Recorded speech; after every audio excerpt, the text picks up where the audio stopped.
Hi, hello, வணக்கம். நம்ம இப்ப என்ன பார்க்க போறோம்னு பார்த்தீங்கன்னா, புவியிலிருந்து இந்திய அமைவிடம் மற்றும் நிலத்தோற்றம் மற்றும் வடிகால் அமைப்பு பத்தி பார்க்க போறோம். அது வந்து பார்த்தீங்கன்னா, ஒரு கொஸ்டின் கண்டிப்பா கேட்பாங்க. இதில நாங்க பார்த்தீங்கன்னா, ஒரு 130 கொஸ்டின் நாங்க எடுத்திருக்கோம். அதுல இருந்து கண்டிப்பா அதுல இருந்து கேட்பாங்க ஒரு கொஸ்டினு. அதனால இத மட்டும் படிச்சாலே போதும், இந்த பாடத்த முடிச்சிடலாம் அப்படியே நீங்க. அடுத்து நம்ம இந்த வீடியோ கொஞ்சம் லென்த்தா போகும். அதனால கொஞ்சம் ஏத்த மாரி பார்த்துக்கங்க. நம்ம சீக்கிரமா ஸ்டார்ட் பண்றோம். ஓகேங்களா? ஃபர்ஸ்ட் பார்த்தீங்கன்னா, இந்தியா பரப்பளவில் எத்தனையாவது நாடு? சொல்லுங்க. இந்தியா பரப்பளவில் எத்தனையாவது நாடு? இது பார்த்தீங்கன்னா 7வது நாடு இந்தியா. இதே தமிழ்நாடு பார்த்தீங்கன்னா, இந்தியால எத்தனாவது மாநிலம்னு கேட்டீங்கன்னா, ஒரு 11வது மாநிலம். ஓகேங்களா?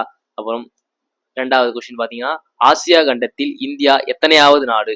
ஆசியா கண்டத்துல இந்தியா எத்தனையாவது நாடுன்னு கேட்குறாங்க. 2வது நாடு.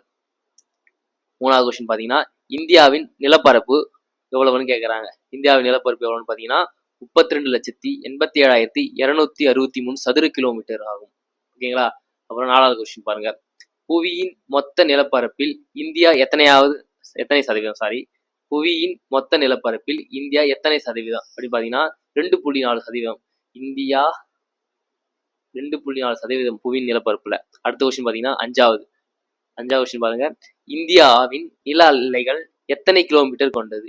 இந்தியாவின் நில எல்லைகள் எத்தனை கிலோமீட்டர் கொண்டது? இது பார்த்தீங்கன்னா இந்த பாகிஸ்தான், நேபாள், பங்களாதேஷ், இந்த ஆப்கானிஸ்தான் இதெல்லாம் இருக்கு பார்த்தீங்களா? இதோட பார்டர்ஸ் சொல்றாங்க அவங்க. 15,200 கிலோமீட்டர். ஓகேங்களா? 15,200 கிலோமீட்டர். 6வது கொஸ்டின் பாருங்க. அப்புறம் இந்தியா அதிகபட்சமாக எந்த நாட்டுடன் எல்லையை பகிர்ந்துள்ளது? இந்தியா அதிகபட்சமாக எந்த நாட்டுடன் எல்லையை பகிர்ந்துள்ளது அப்படின்னு பார்த்தீங்கன்னா வங்காளதேசம். ஓகேங்களா? வங்காளதேசம் 4,156 கிலோமீட்டர். ஓகேங்களா? அடுத்த கொஸ்டின் 7வது கொஸ்டின் பாருங்க. இந்தியா குறைந்த எல்லையை பகிர்ந்து கொள்ளும் நாடு. இந்தியா குறைந்த எல்லையை பகிர்ந்து கொள்ளும் நாடு அப்படி கேட்டீங்கன்னா அது ஆப்கானிஸ்தான். இது பார்த்தீங்கன்னா 106 கிலோமீட்டர் கொண்டது. ஆப்கானிஸ்தான் 106 கிலோமீட்டர். ஜம்மு காஷ்மீர்ல இது இருக்கு, பார்டர் இருக்கு. ஓகேங்களா? அடுத்து 8. இந்தியா எத்தனை கிலோமீட்டர் நீண்ட கடற்கரையை கொண்டுள்ளது? இது வந்து தீவு கூட்டங்களை தவிர்த்துது. ஓகேங்களா? இந்தியா எத்தனை கிலோமீட்டர் நீண்ட கடற்கரையை கொண்டுள்ளது? பார்த்தீங்கன்னா 6,100 கிலோமீட்டர் ஆகும். ஓகேங்களா? அடுத்து 9வது. இந்திய கடற்கரையின் மொத்த நீளம். இது தீவு கூட்டங்களை சேர்த்து. இதை பார்த்தீங்கன்னா இந்திய கடற்கரையின் மொத்த நீளம் இப்படி பார்த்தீங்கன்னா 7,516.6 கிலோமீட்டர். 7,516.6 கிலோமீட்டர். 10வது கொஸ்டின் பாருங்க. அப்புறம் இந்தியாவின் வட அச்சம். இது பார்த்தீங்கன்னா 8 டிகிரி 4 நிமிட்ஸ் முதல் 37 டிகிரி 6 நிமிட்ஸ் வரை இருக்கும். 8 டிகிரி 4 நிமிட்ஸ் முதல் 37 டிகிரி 6 நிமிட்ஸ் வரை இருக்குது. அப்புறம் 11வது கொஸ்டின் பாருங்க. இந்தியாவின் கிழக்கு தீர்க்கம். இது பார்த்தீங்கன்னா 68 டிகிரி 7 நிமிட்ஸ் முதல் 97 டிகிரி 25 நிமிட்ஸ் வரை. 68 டிகிரி 7 நிமிட்ஸ் முதல் 97 டிகிரி 25 நிமிட்ஸ் வரை. அடுத்த கொஸ்டின் 12வது பாருங்க. குஜராத் முதல் அருணாச்சல பிரதேசம் வரை எத்தனை தீர்க்க கோடுகள் கொண்டுள்ளது? குஜராத் முதல் அருணாச்சல பிரதேசம் வரை எத்தனை தீர்க்க கோடுகளை கொண்டுள்ளது? 30 தீர்க்க கோடுகளை கொண்டுள்ளது. ஓகேங்களா? 30 தீர்க்க கோடுகளை கொண்டிருக்கான். அப்புறம் 13வது கொஸ்டின் பாருங்க. புவியானது 1 டிகிரி தீர்க்க கோட்டை கடக்க எடுத்துக்கொள்ளும் நேரம். புவியானது 1 டிகிரி தீர்க்க கோட்டை கடக்க எடுத்துக்கொள்ளும் நேரம் 4 நிமிடங்கள். ஓகேங்களா? அடுத்த கொஸ்டின் 14வது கொஸ்டின் பாருங்க. புவியானது 24 மணி நேரத்தில் எத்தனை தீர்க்க கோடுகளை கடக்கிறது? புவியானது 24 மணி நேரத்தில் எத்தனை தீர்க்க கோடுகளை கடக்கிறது? 360 தீர்க்க கோடுகளை கடக்கிறது. அடுத்த கொஸ்டின் 15வது. இந்தியாவின் மேற்கே உள்ள குஜராத், கிழக்கே உள்ள அருணாச்சல பிரதேசம் ஆகியவற்றிற்கு இடையே உள்ள தீர்க்க கோடு. இந்தியா மேற்கே உள்ள குஜராத், கிழக்கே உள்ள அருணாச்சல பிரதேசம் ஆகியவற்றிற்கு இடையே உள்ள தீர்க்க கோடு 39 டிகிரி 18 நிமிட்ஸ். இது பார்த்தீங்கன்னா கிழக்கு தீர்க்கம் வரும். ஓகேங்களா? அடுத்து 16வது கொஸ்டின். குஜராத்திற்கும் அருணாச்சல பிரதேசத்திற்கும் இடையே உள்ள நேர வேறுபாடு. குஜராத்திற்கும் அருணாச்சல பிரதேசத்திற்கும் இடையே உள்ள நேர வேறுபாடு இது பார்த்தீங்கன்னா 1 மணி நேரம் 57 நிமிடம் 12 வினாடிகள் ஆகும். ஓகேங்களா? இங்க பார்த்தீங்கன்னா சூரியன் வந்து அருணாச்சல பிரதேசத்தை சீக்கிரமா உதிச்சிடும். 1 மணி நேரம் 57 நிமிடம் 12 வினாடிக்கு முன்னாடியே உதிச்சிரும். ஓகேங்களா? அதுக்கப்புறம் 17வது பார்த்தீங்கன்னா, எந்த தீர்க்க ரேகையின் தல நேரம் இந்திய திட்ட நேரமாக எடுத்துக்கொள்ளப்படும்? எந்த தீர்க்க ரேகையின் தல நேரம் இந்திய திட்ட நேரமாக எடுத்துக்கொள்ளப்படும்? 82 டிகிரி 30 நிமிட்ஸ். ஓகேங்களா? 82 டிகிரி 30 நிமிட்ஸ். இதுதான் நம்மளுடைய எல்லா ஃபோன் எல்லாத்துலயும் இருக்கு பார்த்தீங்களா டைம். எல்லாருக்கும் ஒரே மாதிரி காட்டுதெல்லாம். 18வது கொஸ்டின் பாருங்க. இந்திய திட்ட நேரம் கிரீன்விச் சராசரி நேரத்தை விட எவ்வளவு மணி நேரம் முன்னதாக உள்ளது? இந்திய திட்ட நேரம் கிரீன்விச் சராசரி வேகத்தை விட எவ்வளவு மணி நேரம் முன்னதாக உள்ளது? 5 மணி 30 நிமிடம். 5.5 மணி நேரம். அதாவது பார்த்தீங்கன்னா 5 மணி 30 நிமிடம். 19வது கொஸ்டின் பாருங்க. இந்தியாவின் இந்திரா முனை முன்பு எவ்வாறு அழைக்கப்பட்டது? இந்தியாவின் இந்திரா முனை முன்பு எவ்வாறு அழைக்கப்பட்டது? Big million. Big million. ஓகேங்களா? அடுத்தது 20வது கொஸ்டின். இந்தியாவின் வடமுனை. இந்தியாவின் வடமுனை ஜம்மு காஷ்மீர்ல இருக்கு. இந்திரா கோல். ஓகேங்களா? இந்திரா கோல். 21வது கொஸ்டின் பாருங்க. இந்திரா முனை எந்த வட அச்சத்தில் அமைந்துள்ளது? இந்திரா முனை எந்த வட அச்சத்தில் அமைந்துள்ளது? இந்திரா முனை எங்க இருக்கு? அந்தமான் நிக்கோபார் தீவுல இருக்கு. ஓகேங்களா? அந்த வட அச்சம் பார்த்தீங்கன்னா 6 டிகிரி 45 நிமிட்ஸ். 6 degree 45 Nimitz. இந்தியாவின் வடக்கு தெற்கு பரவல். இந்தியாவின் வடக்கு தெற்கு பரவல், அதாவது ஜம்மு காஷ்மீர்ல இருந்து தமிழ்நாட்டில் இருக்கிற கன்னியாகுமரி வரைக்கும் எத்தனை கிலோமீட்டர் இருக்குன்னு கேட்குறாங்க. ஓகேங்களா? 3214 கிலோமீட்டர். 3214 கிலோமீட்டர் நீளம் கொண்டது. அது மாதிரி 23 பாருங்க. இந்தியாவின் கிழக்கு மேற்கு பரவல். இந்தியாவின் கிழக்கு மேற்கு பரவல் இது பார்த்தீங்கன்னா 2933 கிலோமீட்டர். இந்தியாவின் கிழக்கு மேற்கு பரவல் 2933 கிலோமீட்டர். 24வது கொஸ்டின் பாருங்க. இமயமலை எத்தனை கிலோமீட்டர் வரை நீண்டுள்ளது? இமயமலை எத்தனை கிலோமீட்டர் வரை நீண்டுள்ளது? இது பாத்தீங்கன்னா இப்போ ஜம்மு காஷ்மீர்ல இருந்து பாத்தீங்கன்னா அருணாச்சல பிரதேஷ் வரை நீண்டு இருக்கு பாத்தீங்களா? அதோட கிலோமீட்டர் கேட்கறாங்க. அப்படின்னா 2500 கிலோமீட்டர். ஓகேங்களா? அப்புறம் பாமீர் முடிச்சு எவ்வாறு அழைக்கப்படுகிறது? பாமீர் முடிச்சு எவ்வாறு அழைக்கப்படுகிறது? உலகின் கூரை அப்படின்னு கேட்பாங்க. இப்படிலாம் உலகின் கூரை என்று அழைக்கப்படுவது பாமீர் முடிச்சுன்னு சொல்லுவாங்க. ஓகேங்களா? அப்புறம் இமாலயா எனும் சொல் எம்மொழியில் இருந்து எடுக்கப்பட்டது? இமாலயா எனும் சொல் எம்மொழியில் இருந்து எடுக்கப்பட்டது? சமஸ்கிருதம். இந்தியாவின் மிக பழமையான மடிப்பு மலைத்தொடர். இந்தியாவின் மிக பழமையான மடிப்பு மலைத்தொடர் ஆரவல்லி மலைத்தொடர். ஆரவல்லி மலைத்தொடரை மிக உயரமான சிகரம் சொல்லும் போதெல்லாம் குருஷிகார். ஓகேங்களா? குருஷிகார். அப்புறம் 28 டிரான்ஸ் இமயமலின் வேறு பெயர். டிரான்ஸ் இமயமலின் வேறு பெயர் திபெத்தியன் இமயமலை அப்படின்னு சொல்லுவாங்க. இது திபெத்தில் அதிகமா இருக்கிறதுனால இது திபெத்தியன் இமயமலைன்னு சொல்லுவாங்க. ஓகேங்களா? அப்புறம் டிரான்ஸ் இமயமலை எவ்வகை கிரானைட் பாறையாகும்? டிரான்ஸ் இமயமலை எவ்வகை கிரானைட் பாறையாகும்? Tertiary granite. டெர்ஷியரி கிரானைட் பாறையானது. ஓகேங்களா? அதுக்கப்புறம் இந்த டிரான்ஸ் இமயமலையின் முக்கிய மலைத்தொடர்கள். டிரான்ஸ் இமயமலையின் முக்கிய மலைத்தொடர்கள் சாஸ்கர், லடாக், கைலாஷ் மற்றும் காரகோரம். சாஸ்கர், லடாக், கைலாஷ் மற்றும் காரகோரம். அப்புறம் பெரிய இமயமலையின் சராசரி அகலம் மற்றும் உயரம். பெரிய இமயமலையின் சராசரி அகலம் மற்றும் உயரம் இது பார்த்தீங்கன்னா இமயமலை 3ஆ பிரிக்கலாம். டிரான்ஸ் இமயமலை, அப்புறம் இமயமலை, அப்புறம் பூர்வாஞ்சல் குன்றுகள்னு வரும். அதில் இமயமலையோட பிரிக்கிறது தான் நம்ம பெரிய இமயமலை, சிறிய இமயமலை, சிவாலிக் குன்றுகள் மாதிரி பிரிப்போம். அதில் பெரிய இமயமலையின் சராசரி அகலம் கேட்குறாங்க. பெரிய இமயமலையின் சராசரி அகலம் மற்றும் உயரம். அங்கே சராசரி அகலம் பார்த்தீங்கன்னா 25 கிலோமீட்டரும் உயரம் 6000 மீட்டரும் இருக்குமா. உயரம் 6000 மீட்டர். எவரெஸ்ட் சிகரத்தின் உயரம். எவரெஸ்ட் சிகரத்தின் உயரம் 8848 மீட்டர். இதுதான் இந்தியா உலகத்திலேயே மிக உயரமான சிகரம். எவரெஸ்ட் சிகரத்தின் உயரம் இது எங்க இருக்குன்னு சொல்லி பார்க்கலாம். எவரெஸ்ட் சிகரம் நேபாளத்தில் இருக்குது. ஓகேங்களா? அப்புறம் கஞ்சன்ஜங்கா சிகரத்தின் உயரம். கஞ்சன்ஜங்கா சிகரத்தின் உயரம் இது 85-86 மீட்டர். 85-86 மீட்டர். வேறு வருது மாதிரி 85-86. ஓகேங்களா? இது வந்து எங்க இருக்குன்னு பாத்தீங்கன்னா சிக்கிம்ல இருக்கு. ஓகேங்களா? சிக்கிம்ல இருக்கு கஞ்சன்ஜங்கா சிகரத்தின் உயரம் 85-86. இந்தியாவின் உயரமான சிகரத்தின் உயரம்.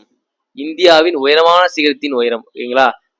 காட்வின் ஆஸ்டின் கேட்டுன்னு சொல்லுவாங்க.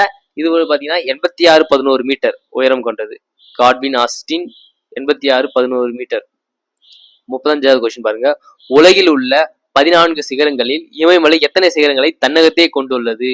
உலகில் உள்ள 14 சிகரங்களில் இமயமலை எத்தனை சிகரங்களை தன்னகத்தே கொண்டுள்ளதுன்னு பாத்தீங்கன்னா 9 சிகரங்களை கொண்டிருக்கான். 9 சிகரம் இமயமலை மட்டுமே இருக்குதான். சரிங்களா? அப்புறம் சிறிய இமயமலையின் சராசரி அகலம் மற்றும் உயரம். அங்க பெரிய இமயமலை பார்த்தோம், இங்க சிறிய இமயமலை. பெரிய இமயமலை பாத்தீங்கன்னா 25 கிலோமீட்டர் அகலமும் உயரம் 6000 மீட்டர் உயரமும் இருந்தது. சிறிய இமயமலை பாத்தீங்கன்னா அகலம் 40 கிலோமீட்டர் அகலமும் உயரம் பாத்தீங்கன்னா 3500 மீட்டர் உயரத்துல இருந்து 4500 மீட்டர் உயரம் வரை வேறுபடும். அப்படி ஓகேங்களா, சராசரி.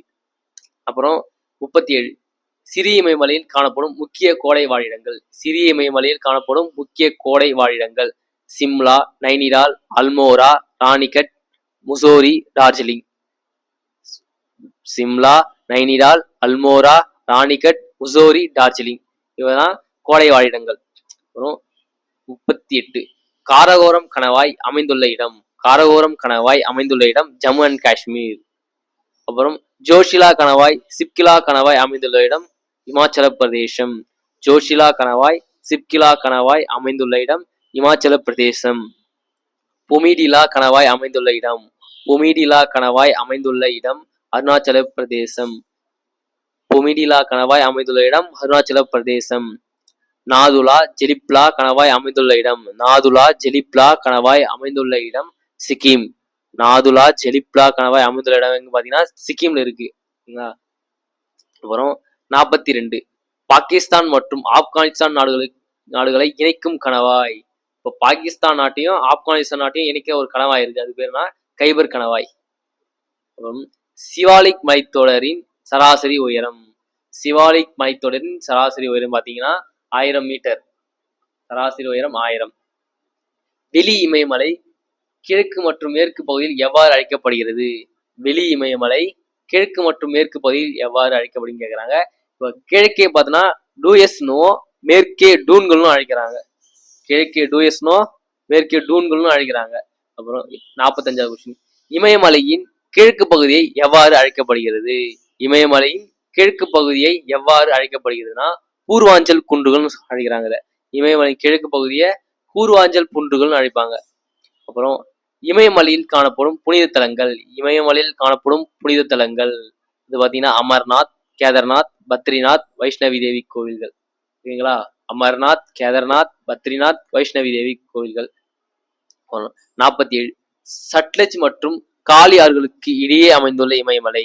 சட்லஜ் மற்றும் காளி ஆறுகளுக்கு இடையே அமைந்துள்ள இமயமலை குமாயுன் இமயமலைகள்.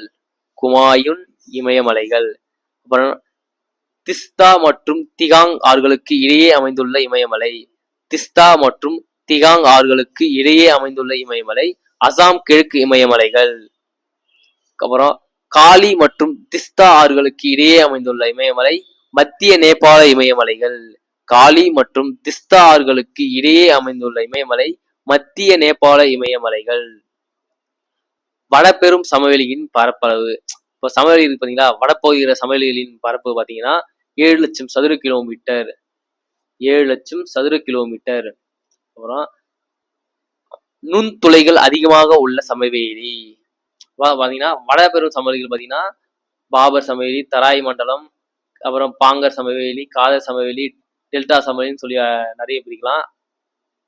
அதை பாத்தீங்கன்னா நுண்துளைகள் அதிகமாக உள்ள சமவெளி பாத்தீங்கன்னா பாபர் சமவெளி. நுண்துளைகள் அதிகமாக உள்ள சமவெளி பாபர் சமவெளி. அதிகப்படியான ஈரப்பதம் உள்ள சமவெளி தராய் மண்டலம்.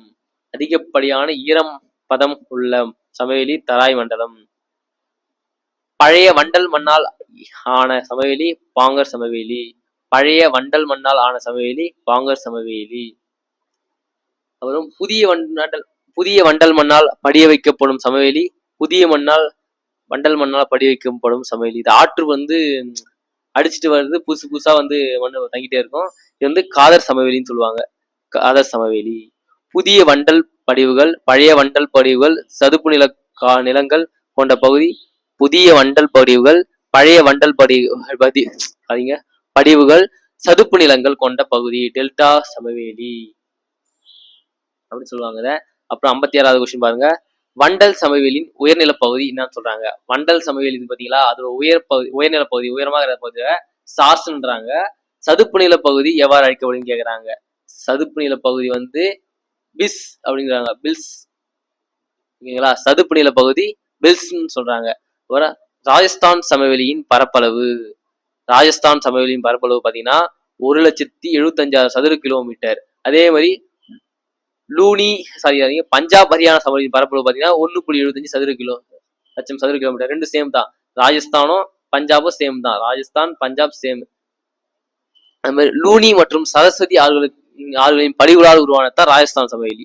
லூனி மற்றும் சரஸ்வதி ஆறுகளின் படிவுகளால் உருவானது ராஜஸ்தான் சமவெளி. அப்புறம் கங்கை சமவெளியின் பரப்பளவு, கங்கை சமவெளியின் பரப்பளவு பாத்தீங்கன்னா 3,75,000 சதுர கிலோமீட்டர். 3,75,000 சதுர கிலோமீட்டர் பரப்பளவு கொண்டது. இந்தியாவே மிகப்பெரிய சமவெளி பாத்தீங்கன்னா கங்கை சமவெளி தான். இந்தியாவிலே மிகப்பெரிய சமவெளி பாத்தீங்கன்னா கங்கை சமவெளி தான். அது பாத்தீங்கன்னா பிரம்மபுத்திரா சமவெளியின் பரப்பளவு, பிரம்மபுத்திரா சமவெளியின் பரப்பளவு பாத்தீங்கன்னா 56,275 சதுர கிலோமீட்டர். 56,275 சதுர கிலோமீட்டர். அப்புறம் பாத்தீங்கன்னா தீபகற்ப பீடபூமியின் பரப்பளவு, தீபகற்ப பீடபூமியின் பரப்பளவு. இப்போ தீபகற்ப பீடபூமியின் பரப்பளவு பாத்தீங்கன்னா 16 லட்சம் சதுர கிலோமீட்டர். இது இந்தியா ஃபுல்லா இருக்க பீடபூமி சேர்த்து தான் இதை தீபகற்ப பீடபூமின்னு சொல்லுவாங்க. இது பாத்தீங்கன்னா 16 லட்சம் சதுர கிலோமீட்டர், ஓகேங்களா. 16 லட்சம் சதுர கிலோமீட்டர். தீபகற்ப பீடபூமி கடல் மட்டத்தில் இருந்து எவ்வளவு உயரம் கொண்டது? தீபகற்ப பீடபூமி கடல் மட்டத்தில் இருந்து எவ்வளவு உயரம் கொண்டது? 600 மீட்டர் உயரம் கொண்டது. இதுவே தக்கான பீடபூமி இன்னும் அதிகமா இருக்கும்னு நினைக்கிறேன். இன்னும் அதிகமா தான் இருக்கும். தீபகற்ப பீடபூமி உயரமான சிகரம். இப்ப தீபகற்ப பீடபூமி உயரமான சிகரம் பாத்தீங்கன்னா ஆனைமுடி. இதோட உயரம் பாத்தீங்கன்னா 2,695 மீட்டர். 2,695 மீட்டர். இப்படி பாத்தீங்கன்னா உயரமான சிகரம் ஆனைமுடி. இப்போ தென்னிந்தியாவின் உயரமான சிகரமும் ஆனைமுடி தான். மேற்கு தொடர்ச்சி மலையின் உயரமான சிகரமும் ஆனைமுடி தான், சரிங்களா. அப்புறம் தீபகற்ப பீடபூமியை பிரிக்குமாறு, தீபகற்ப பீடபூமியை பிரிக்குமாறு வடபகுதி அப்புறம் தென்பகுதியும் பிரிக்க ஆறு வந்து நர்மதை ஆறு தான் பிரிக்குது. இது வந்து எங்க உருவாகுது? மத்திய பிரதேசத்துல உருவாகுது நர்மதை ஆறு. அப்புறம் மேற்கு நோக்கி பாயும் ஆறுகள், மேற்கு நோக்கி பாயும் ஆறுகள் பாத்தீங்கன்னா நர்மதை, தபதி, இதெல்லாம் மேற்கு நோக்கி பாயும் ஆறுகள். ஆரவல்லி மலைத்தொடரின் உயரமான சிகரம், ஆரவல்லி மலைத்தொடரின் உயரமான சிகரம் குர்ஷிகார். குர்ஷிகார் இது பாத்தீங்கன்னா 1722 மீட்டர் உயரம் கொண்டது. 1722 மீட்டர் உயரம் கொண்டது. ஆரவல்லி மலைத்தொடரின் உயரம், ஆரவல்லி மலைத்தொடரின் உயரமான சிகரம் குர்ஷிகார். அதோட உயரம் பாத்தீங்கன்னா 1722 மீட்டர் உடையது. 70வது கொஸ்டின் பாருங்க. மேற்கு பகுதியில் உள்ள மத்திய உயர்நில நிலங்கள் என்னன்னு சொல்றாங்க கேக்குறாங்க. மேற்கு பகுதியில் உள்ள மத்திய உயர்நிலங்கள், மேற்கு பகுதியில் உள்ள மத்திய நிலங்கள் என்னன்னு சொல்றாங்க கேக்குறாங்க. மாலவ பீடபூமி. இது பாத்தீங்கன்னா குஜராத், ராஜஸ்தான்ல இருக்கிற பகுதிகள் தான் மாலவ பீடபூமின்னு சொல்லுவாங்க. அதை குஜராத், ராஜஸ்தான்ல இருக்கிற பகுதிகளை மாலவ பீடபூமின்னு சொல்லுவாங்க. அப்புறம் சோட்டா நாகபுரி பீடபூமி அமைந்துள்ள மாநிலங்கள். சோட்டா நாகபுரி பீடபூமி அமைந்துள்ள மாநிலம் பாத்தீங்கன்னா ஜார்க்கண்ட், மேற்கு வங்காளம், பீகார், சத்தீஸ்கர். இதுல வந்து மேற்கு வங்காளத்துல ஜார்க்கண்ட்ல தான் அதிகமான பெரும்பகுதி வந்து ஜார்க்கண்ட்ல தான் இருக்கும். இது வந்து கனிம வளங்கள் மிகுந்த பீடபூமி, ஓகேங்களா. அடுத்தது தக்கான பீடபூமியின் பரப்பளவு. தக்கான பீடபூமியின் பரப்பளவு பாத்தீங்கன்னா 7 லட்சம் சதுர கிலோமீட்டர். தக்கான பீடபூமியின் பரப்பளவு 7 லட்சம் சதுர கிலோமீட்டர். இதே தமிழ்நாட்டில் இருக்கிற தக்கான பீடபூமியின் தமிழ்நாட்டில் எவ்வளவு பரப்பளவுனா 60,000 சதுர கிலோமீட்டர், ஓகேங்களா. அப்புறம் மேற்கு தொடர்ச்சி மலையின் வடபகுதி எவ்வாறு அழைக்கப்படுகிறது? இப்போ மேற்கு தொடர்ச்சி மலையின் வடபகுதி எப்படி அழைக்கிறாங்கன்னா சயாத்ரின்னு அழைக்கிறாங்களாம், ஓகேங்களா. அப்புறம் மேற்கு தொடர்ச்சி மலையும் கிழக்கு தொடர்ச்சி மலையும் சந்திக்கும் இடம், மேற்கு தொடர்ச்சி மலையும் கிழக்கு தொடர்ச்சி மலையும் சந்திக்கும் இடம் பாத்தீங்கன்னா நீலகிரி, தமிழ்நாட்டில் இருக்குது, ஓகேங்களா. அப்புறம் கிழக்கு தொடர்ச்சி மலையின் தொடரை எவ்வாறு அழைக்கப்படுகிறது? கிழக்கு தொடர்ச்சி மலையின் தொடரை கிழக்கு தொடர்ச்சி மலையின் தொடரை எவ்வாறு அழைக்கப்படுகிறது கேட்டா பூர்வாதிரி, ஓகேங்களா. பூர்வாதிரி. அப்புறம் 76 இந்தியாவில் உள்ள மிகப்பெரிய பாலைவனம். இந்தியாவில் உள்ள மிகப்பெரிய பாலைவனம் பாத்தீங்கன்னா தார் பாலைவனம். இது எங்க இருக்குன்னா ராஜஸ்தான்ல இருக்கு. இந்தியாவில் உள்ள மிகப்பெரிய பாலைவனம் தார் பாலைவனம். தார் பாலைவனத்தின் பரப்பளவு 2 லட்சம் சதுர கிலோமீட்டர். 2 லட்சம் சதுர கிலோமீட்டர். அப்புறம் இது பாத்தீங்கன்னா தார் பாலைவனம் பாத்தீங்கன்னா ராஜஸ்தான் மாநிலத்துல 3/2 பங்கு பாலைவனம் தான் இருக்கு ராஜஸ்தான்ல, ஓகேங்களா. அதுக்கப்புறம் உலகில் 17வது மிகப்பெரிய பாலைவனம் தார் பாலைவனம். உலகிலேயே 17வது மிகப்பெரிய பாலைவனம் தார் பாலைவனம். அப்புறம் உப அயன மண்டல பாலைவனங்களில் தார் பாலைவனத்தின் வரிசை பார்த்தீங்கன்னா 9வது இடம். உப அயன மண்டல பாலைவனங்கள்ல அடுத்து பார்த்தீங்கன்னா தார் பாலைவன பகுதி எவ்வாறு அழைக்கப்படுகிறது? இந்த தார் பாலைவனங்கள் பத்தி அது என்னன்னு அழைக்கிறாங்கன்னா மருஸ்தலின்னு சொல்லி அழைப்பாங்களாம். மருஸ்தலி அப்படின்னு அழைப்பாங்க. அதுக்கப்புறம் அரை பாலைவன பகுதியை பாங்கர்னு அழைப்பாங்க. அரை பாலைவன பகுதி பாங்கர்னு அழைப்பாங்க. அப்புறம் மேற்கு கடற்கரை சமவெளி எங்கு துவங்கி எங்கு முடிவடைகிறது? மேற்கு கடற்கரை சமவெளி எங்கு தொடங்கி எங்கு முடிவடைன்னு கேட்கிறாங்க. வடக்கில் ரான் ஆப் கட்ச் தொடங்கி தெற்கே கன்னியாகுமரியில் முடிவடைகிறது. வடக்கில் ரான் ஆப் கட்ச் தொடங்கி தெற்கே கன்னியாகுமரியில் முடிவடைகிறது. அப்புறம் மேற்கு கடற்கரையின் வடபகுதி எவ்வாறு அழைக்கப்படுகிறது? மேற்கு கடற்கரையின் வடபகுதி கொங்கண கடற்கரைன்னு சொல்லி அழைக்கிறாங்க. அந்த மாதிரி மேற்கு கடற்கரையின் மத்திய பகுதி என்ன சொல்றாங்கன்னா கனரா கடற்கரைன்னு சொல்லுவாங்க. அந்த மாதிரி தென்பகுதி மலபார் கடற்கரைன்னு சொல்லுவாங்க. மேற்கு கடற்கரையின் தென்பகுதி மலபார் கடற்கரை சொல்லுவாங்க. அப்புறம் மகாநதிக்கும் கிருஷ்ணா நதிக்கும் இடைப்பட்ட பகுதி நான் சொல்லிடுறேன்னா வட சர்க்கார்னு அழைக்கிறாங்க. மகாநதிக்கும் கிருஷ்ணா நதிக்கும் இடைப்பட்ட பகுதி வட சர்க்கார்னு அழைக்கிறாங்க. ஓகேங்களா? அப்புறம் கிருஷ்ணா நதிக்கும் காவிரி நதிக்கும் இடைப்பட்ட பகுதி சோழமண்டல கடற்கரைன்னு அழைப்பாங்க. சோழமண்டல கடற்கரை அப்படின்னு அழைப்பாங்க கிருஷ்ணா நதிக்கும் காவிரி நதிக்கும் இடைப்பட்ட பகுதியை. அப்புறம் உலகில் 2வது பெரிய கடற்கரை மெரினா கடற்கரை தமிழ்நாடு. உலகில் 2வது பெரிய கடற்கரை மெரினா கடற்கரை சென்னையில இருக்குது. ஓகேங்களா? அப்புறம் இந்தியாவின் மிகப்பெரிய காயல் ஏரின்னு கேட்கறாங்க. சிலிக்கா ஏரி. இந்தியாவின் மிகப்பெரிய காயல் ஏரி சிலிக்கா ஏரி. இது எங்க இருக்கு பாத்தீங்கன்னா ஒடிசால இருக்கு. ஓகேங்களா? அப்புறம் ஒடிசால எந்த ஏரின்னு சொல்ல முடியுமா? எந்த ஆறுன்னு சொல்ல முடியுமா? பாத்தீங்கன்னா இது மகாநதி. ஓகேங்களா? அடுத்தது கோதாவரி ஆறுக்கும் கிருஷ்ணா ஆறுக்கும் இடையே உள்ள ஏரி கொள்ளேறு ஏரி. கோதாவரி ஆறுக்கும் கிருஷ்ணா ஆறுக்கும் இடையே உள்ள ஏரி கொள்ளேறு ஏரி. அப்புறம் தமிழ்நாடு மற்றும் ஆந்திராவை பிரிக்கும் ஏரி. தமிழ்நாடு மற்றும் ஆந்திராவை பிரிக்கும் ஏரி பழவேற்காடு ஏரி. தமிழ்நாடு மற்றும் ஆந்திராவை பிரிக்கும் ஏரி. அப்புறம் அந்தமான் நிக்கோபார் உள்ள தீவுகளின் எண்ணிக்கை. அந்தமான் நிக்கோபார் உள்ள தீவுகளின் எண்ணிக்கை 572 தீவுகள் கொண்டது. 572 தீவுகள் கொண்டது அந்தமான் நிக்கோபார் தீவுகள். அப்புறம் லட்சத்தீவுகளில் உள்ள தீவுகளின் எண்ணிக்கை 27 தீவுகள். லட்சத்தீவில் உள்ள தீவுகளின் எண்ணிக்கை 27 தீவுகள். ஓகேவா? அதுக்கப்புறம் இந்தியாவில் செயல்படும் ஒரே எரிமலை பாரன் எரிமலை மட்டும்தான். இந்தியாவில் செயல்படும் ஒரே எரிமலை பாரன் எரிமலை. இது எங்க இருக்கு பாத்தீங்கன்னா அந்தமான் நிக்கோபார்ல இருக்குது. ஓகேங்களா? அப்புறம் லட்சத்தீவு எவ்வகை பாறையால் ஆனது? லட்சத்தீவு எவ்வகை பாறையால் ஆனது கேட்கிறாங்க. முருகை பாறையால் ஆனது. அப்புறம் அந்தமான் நிக்கோபார் தீவுகளின் தலைநகரம். அந்தமான் நிக்கோபார் தீவுகளின் தலைநகரம் எதுன்னு கேட்கிறாங்க. இது போஸ்ட் பிளேயர். அது மாதிரி லட்சத்தீவின் தலைநகரம் சொல்லுங்க போகலாம். கவாராத்தி. லட்சத்தீவின் தலைநகரம் கவாராத்தி. அப்புறம் அந்தமான் நிக்கோபார் தீவுகளின் பரப்பளவு. அந்தமான் நிக்கோபார் தீவுகளின் பரப்பளவு 8249 சதுர கிலோமீட்டர். அந்தமான் நிக்கோபார் தீவுகளின் பரப்பளவு 8249 சதுர கிலோமீட்டர். பாத்தீங்கன்னா அந்தமான் மற்றும் நிக்கோபார் தீவுகளை பிரிக்கும் கால்வாய். அந்தமான் மற்றும் நிக்கோபார் தீவுகளை பிரிக்கும் கால்வாய் இது பாத்தீங்கன்னா 10 டிகிரி கால்வாய். அந்த மாதிரி லட்சத்தீவையும் மாலத்தீவையும் பிரிக்கும் கணவாய் பார்த்தீங்கன்னா 8 டிகிரி கணவாய். லட்சத்தீவையும் மாலத்தீவையும் பிரிக்கும் கணவாய் 8 டிகிரி கணவாய். அந்தமான் நிக்கோபார் தீவுகளை பிரிக்கிறது 10 டிகிரி கணவாய். அப்புறம் லட்சத்தீவுகளின் பரப்பளவு. லட்சத்தீவுகளின் பரப்பளவு 32 சதுர கிலோமீட்டர். லட்சத்தீவுகளின் பரப்பளவு 32 சதுர கிலோமீட்டர்.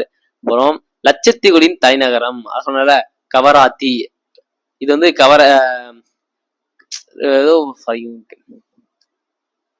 அப்புறம் மனிதர்கள் வசிக்காத பறவைகள் சரணாலயம் எங்க இருக்குன்னு கேக்குறாங்க. மனிதர்கள் வசிக்காத பறவைகள் சரணாலயம் இந்தியாவில எங்க இருக்குன்னா அது அந்தமான் நிக்கோபார்ல பிட் தீவுல இருக்கு. மனிதர்கள் வசிக்காத பறவைகள் சரணாலயம் பிட் தீவு. அப்புறம் மினிக்காய் மற்றும் அமினி தீவுலாம் லட்சத்தீவுடன் இணைக்கப்பட்டது எப்போதும் கேக்குறாங்க. மினிக்காய் தீவும் அமினி தீவும் லட்சத்தீவோட 1973 நினைச்சிருப்பாங்க. ஓகேங்களா? அதுக்கப்புறம் 104வது கொஸ்டின் பாருங்க. முதன்மை ஆறும் துணை ஆறும் இணைந்து பாயும் பரப்பு. இப்போ ஒரு மெயின் ஆறுக்கும் இன்னொரு துணை ஆறும் இணைந்து அங்க ஒரு பரப்பு உருவாது பத்தியா, அது வடிகால் கொப்பரைன்னு சொல்லுவாங்க. இது வடிகால் கொப்பரை. அப்புறம் சிந்து நதியின் நீளம். சிந்து நதியின் நீளம் பாத்தீங்கன்னா 2850 கிலோமீட்டர். 2850 கிலோமீட்டர். இது வந்து பாத்தீங்கன்னா இந்தியாவில மட்டுமே பாயும் சிந்து நீளம் வந்து பாத்தீங்கன்னா 709 கிலோமீட்டர். 709 கிலோமீட்டர். இது வந்து பாத்தீங்கன்னா 2850 கிலோமீட்டர்ல மேக்சிமம் அதிகமா பாயுது பாகிஸ்தான்ல அதிகமா பாயுது. ஓகேங்களா. அப்புறம் சிந்து நதி எங்கு உருவாகிறது? சிந்து நதி எங்கு உருவாகுதுன்னு கேக்குறாங்க. இது பாத்தீங்கன்னா கைலாஷ் மலைத்தொடர்ல வடக்கு சரிவில் இருக்கிற மானசரோவர் ஏரியில உருவாகுது. மானசரோவர் ஏரியில கைலாஷ் மலைத்தொடர்ல உருவாகுது. ஓகேங்களா. அப்புறம் சிந்து நதியின் மிக பெரிய துணையாறு. சிந்து நதியின் மிக பெரிய துணையாறு பாத்தீங்கன்னா சினாப். சிந்து நதியின் மிக பெரிய துணையாறு சினாப். சிந்து நதி பாகிஸ்தானில் எங்கு நுழைகிறது? சிந்து நதி வந்து இந்தியாவில இருந்து உருவாதா? அது இந்தியாவில இருந்து எங்க ஒரு இது பாகிஸ்தான் ஜாயின் பண்ணுதுன்னு கேட்டீங்கன்னா சில்லார் என்ற இடத்துல வந்து ஜாயின் பண்ணுது. சிந்து நதி சில்லார் இடத்துல வந்து பாகிஸ்தான்ல நுழையுது. அப்புறம் கங்கை ஆறு எங்கு உருவாகிறது? கங்கை ஆறு எங்கு உருவாகுது பாத்தீங்கன்னா உத்தரகண்ட்ல உத்தர்காசி எனும் மாவட்டத்துல கங்கோத்ரி பணியாற்றுல உருவாகுது. உத்தரகண்ட்ல உத்தர்காசின்ற மாவட்டத்துல கங்கோத்ரி பணியாற்றுல உருவாகுது. அப்புறம் பாத்தீங்கன்னா கங்கை ஆறு எந்த பெயருடன் உருவாகிறது? கங்கை ஆறு பகிரதி என்னும் பெயருடன் உருவாகிறது. கங்கை நதி பகிரதி என்னும் பெயருடன் உருவாகிறது. அப்புறம் பாத்தீங்கன்னா இது வந்து வங்கதேசத்துல போகும்போது பாத்தீங்கன்னா பத்மான்னு சொல்லி அழிக்கிறாங்க. வங்கதேசத்துல இதை பத்மான்னு சொல்லி அழிக்கிறாங்க. கங்கை நதி நீளம் பாத்தீங்கன்னா 25 கிலோமீட்டர். அதாவது 2525 கிலோமீட்டர்.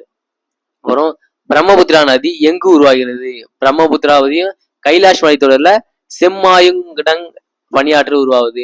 சிந்து நதி எங்க உருவாகுது பாத்தீங்கன்னா அதுவும் கைலாஷ் மலைத்தொடர்ல. ஆனா அது வந்து பாத்தீங்கன்னா மானசரோவர் ஏரியில உருவாகுது. இது வந்து செம்மாயுங்டங் பணியாற்ற உருவாகுது. அப்புறம் பாத்தீங்கன்னா 115வது கொஸ்டின். பிரம்மபுத்திரா திபெத் பகுதியில் எவ்வாறு அழைக்கப்படுகிறது? பிரம்மபுத்திரா திபெத் பகுதியில் எவ்வாறு அழைக்கப்படுகிறது பாத்தீங்கன்னா சாங்கோ. இதோட பொருள் என்னன்னா தூய்மைன்னு அர்த்தம். ஓகேங்களா. தூய்மை. பிரம்மபுத்திரா எங்கு இந்தியாவில் நுழைகிறது? பிரம்மபுத்திரா எங்கு இந்தியாவில் நுழைகிறது பாத்தீங்கன்னா அருணாச்சல பிரதேசத்துல திகாங் மலை இடுக்குல நுழைகிறது. திகாங் மலை இடுக்கு அருணாச்சல பிரதேசம். அப்புறம் வங்கதேசத்தில் பிரம்மபுத்திரா எவ்வாறு அழைக்கப்படுகிறது? வங்கதேசத்தில் பிரம்மபுத்திரா எவ்வாறு அழைக்கப்படுகிறது பாத்தீங்கன்னா ஜமுனான்னு அழைக்கிறாங்க. ஜமுனா. அப்புறம் பிரம்மபுத்திரா கங்கை ஆற்றுடன் இணைந்து இந்த பிரம்மபுத்திரா கங்கை ஆற்றுடன் இணைந்த போது வங்கதேசத்தில் எவ்வாறு அழைக்கப்படுகிறது? வங்கதேசத்துக்கு முன்னாடி ஜமுனா அழைக்கிறாங்க. அது வந்து கங்கை ஆற்றில் இணையும் போது மேக்னான்னு சொல்றாங்க. ஓகேங்களா. அப்புறம் மகாநதி எங்கு உருவாகிறது? மகாநதி எங்கு உருவாகுது பாத்தீங்கன்னா சத்தீஸ்கர்ல சிகான்றதுல உருவாகுது. சத்தீஸ்கர்ல சிகா மகாநதி சிகா. மகாநதி நீளம் பாத்தீங்கன்னா 851 கிலோமீட்டர். 851 கிலோமீட்டர். இது வந்து அப்புறம் தீபகற்ப இந்தியாவின் பாயும் மிக நீளமான ஆறு கோதாவரி. தீபகற்ப இந்தியாவின் பாயும் மிக நீளமான ஆறு கோதாவரி. இது பாத்தீங்கன்னா 1465 மீட்டர் கிலோமீட்டர் கொண்டது. இது 1465 கிலோமீட்டர். அப்புறம் இத விருத்தங்கான்னு சொல்லி அழைக்கிறாங்க. கோதாவரி ஆற்ற விருத்தங்கா இன்னும் அழைப்பாங்க. அதுக்கப்புறம் இதோட வடிநிலை பகுதி பாத்தீங்கன்னா அங்க வந்து கொல்லேறு ஏரி இருக்கு. அங்க வடிநிலை பகுதியா கொல்லேறு ஏரி. இத விருத்தங்கான்னு சொல்லி அழைப்பாங்க. அது வடிநிலை பகுதி கொல்லேறுன்னு ஏரி இருக்குதாங்க. அப்புறம் கிருஷ்ணா நதி எங்கு உருவாகிறது? கிருஷ்ணா நதி பாத்தீங்கன்னா மகாராஷ்டிரால மகாபலேஸ்வர் என்ற ஊர்ல உருவாகுது. இடத்துல உருவாகுது. மகாராஷ்டிரால மகாபலேஸ்வர் என்ற இடத்துல உருவாகுது. இதோட நீளம் பாத்தீங்கன்னா 1400 கிலோமீட்டர். இதே கோதாவரி ஆறு பாத்தீங்கன்னா 1465. கிருஷ்ணா நதி பாத்தீங்கன்னா 1400 கிலோமீட்டர். அப்புறம் காவேரி ஆறு உருவாகும் இடம். காவேரி ஆறு கர்நாடகால தலைக்காவேரி என்ற இடத்துல உருவாகுது. இது வந்து கிட்டத்தட்ட 800 கிலோமீட்டர் கொண்டது. தமிழ்நாட்டுல மட்டுமே 416 கிலோமீட்டர் கடக்கிறது. தமிழ்நாட்டின் காவிரி ஆற்றின் நீளம் பாத்தீங்கன்னா 416 கிலோமீட்டர். அப்புறம் தென்னிந்தியாவின் கங்கைன்னு சொல்லி அழைப்பாங்க இதனை. இது வந்து திருச்சி ஸ்ரீரங்கம்ன்ற ஒரு தீவை உருவாக்குது திருச்சியில. இது வந்து கல்லணை டேம் கட்டியிருக்காங்க வர இருக்கு. அப்புறம் 130 நர்மதை எங்கு உருவாகிறது? நர்மதை எங்கு உருவாகுது பாத்தீங்கன்னா மத்திய பிரதேசம் அமர்கண்டாக் என்றது உருவாகுது. நர்மதை எங்கு உருவாகுது பாத்தீங்கன்னா மத்திய பிரதேசத்துல அமர்கண்டாக். இதுதான் மேற்கு நோக்கி பாயாத மிக நீளமான நதி. 1312 கிலோமீட்டர். 1312 கிலோமீட்டர் கொண்டது. மேற்கு நோக்கி பாயும் ஆற்றின் நீளமான ஆறு. தபதி எங்கு உருவாகிறது? தபதி பாத்தீங்கன்னா மத்திய பிரதேசம்,